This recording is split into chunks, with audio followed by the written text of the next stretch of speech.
Human beings एक ऐसी प्रजाति जिसकी सबसे ज़्यादा इच्छाएं रहती है। दुनिया में ऐसी कोई प्रजाति नहीं है जिसकी इंसानों जैसी इच्छाएं रहती हो। और इन्हीं इच्छाओं में एक इच्छा ये है कि हम चाहते हैं कि जिनके भी साथ हमारा रिलेशनशिप है वो हमेशा बरकरार रहे। फिर चाहे वो माँ बाप हो, भाई बहन हो, गर्लफ्रेंड हो, बॉयफ्रेंड हो, कोई भी हो। हम यही चाहते हैं कि ये जितने भी लोग हैं ये हमारे साथ हमेशा रहे, ये हमें छोड़कर कभी ना जाए।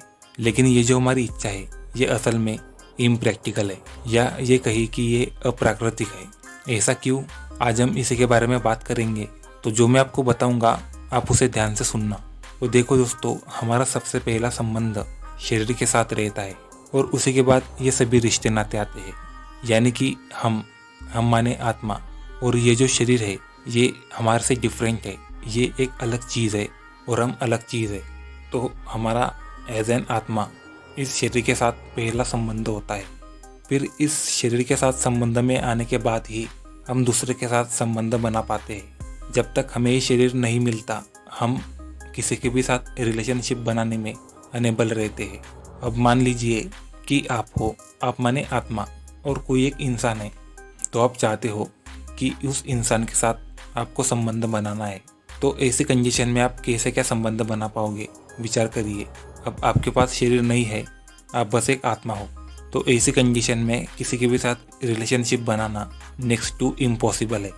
लेकिन गलती कहाँ पर होती है? गलती यह होती है दोस्तों कि जब भी हम किसी के साथ रिलेशनशिप बनाते हैं तब हम ये बात ध्यान में नहीं रखते कि हम आत्मा है और ये जो शरीर है, जिस शरीर के द्वारा हम उसके साथ रिलेशनशिप बना रहे हैं, ये हमारा नहीं कि हमें प्रकृति ने ये दिया है।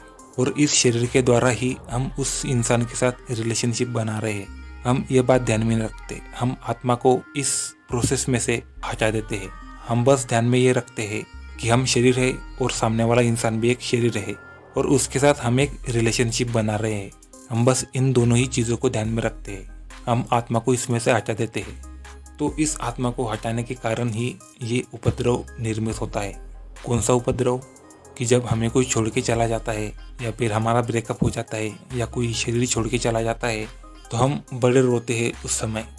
लेकिन जो इंसान इस बात को ध्यान में रखता है कि वो सबसे पहले आत्मा है, उसके बाद उसका शरीर आता है और शरीर के बाद ये सारे रिश्ते नाते आते हैं।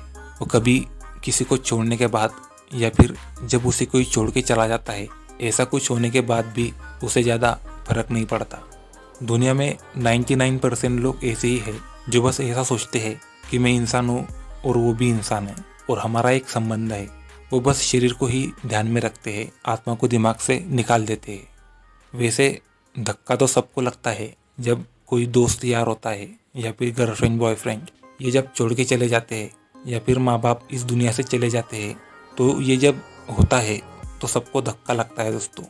लेकिन जो इस बात को ध्यान में रखकर चलता है तो उसे ज़्यादा असर नहीं होता। और दूसरी बात यह है दोस्तों कि हमारा जो शरीर है ये परमानेंट हमारे साथ नहीं रहेगा। एक ना एक दिन इसकी राख या मिट्टी ज़रूर होगी। तो इस शरीर के साथ हमारा इतना संबंध होने के बाद भी ये शरीर हमें छोड़ के जाने वाला है।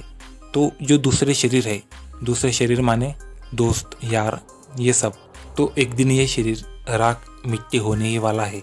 तो ये दूसरे शरीरों की क्या अहमियत है हमारे लिए, आप ही विचार करिए। आप समझ रहे हो मैं क्या कहना चाह रहा हूँ? यानी कि संबंध बनाने वाली जो चीज़ है वो आत्मा है और उसका माध्यम ये शरीर है। तो हमारा शरीर पहली प्रायोरिटी होती है और जो दूसरे लोग हैं वो दूसरे प्रायोरिटी पर आते हैं। तो ये जब पहली प्रायोरिटी ही ख़त्म होने वाली है तो इस शरीर के माध्यम से बनाए गए रिश्ते की क्या अहमियत हो सकती है।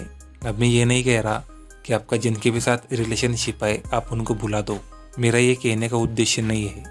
मेरा उद्देश्य ये है कि जिनके भी साथ हम रिलेशनशिप में हैं उनके संबंध में एक बात हमें ध्यान में रखनी है, और वह बात ये है कि ये संबंध हमेशा एक जैसा नहीं रहेगा। कभी न कभी ऐसी घड़ी ज़रूर आएगी कि ये संबंध टूट जाएगा, फिर कारण कोई भी हो सकता है। लेकिन जब तक ये रिलेशनशिप है उस रिलेशनशिप को हम इतने प्रेम से निभाएंगे, इतने उल्लास से निभाएंगे कि जब वो संबंध टूटेगा तो हमें ये रिग्रेट नहीं रहेगा कि मैंने प्रेम करने में कोई कमी कर दी।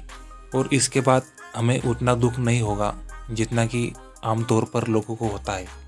तो आप मेरी बात समझ गए होंगे कि मैं क्या कहना चाहता हूँ।